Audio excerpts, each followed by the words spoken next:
सांगलीच्या इस्लामपूर जवळील विठ्ठलवाडीतील डॉक्टर शुभांगी वानखडे यांच्या आत्महत्येप्रकरणी विधान परिषद उपसभापती डॉक्टर नीलम गोरे यांनी गंभीर दखल घेतली आहे।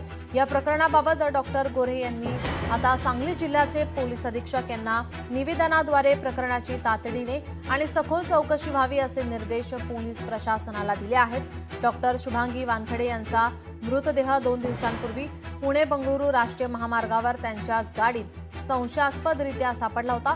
त्यांच्या हातावर आणि गळ्यावर नसा कापल्याच्या गंभीर जखमा आढळून आल्या। ही आत्महत्या आहे की हत्या आहे हे शोधणं आवश्यक आहे असं मत डॉक्टर गोरे यांनी स्पष्ट व्यक्त केलं आहे। गेल्या काही महिन्यांमध्ये महिला डॉक्टरांच्या अशा प्रकारच्या आत्महत्या किंवा हत्या अनेक जिल्ह्यांमध्ये होत आहेत।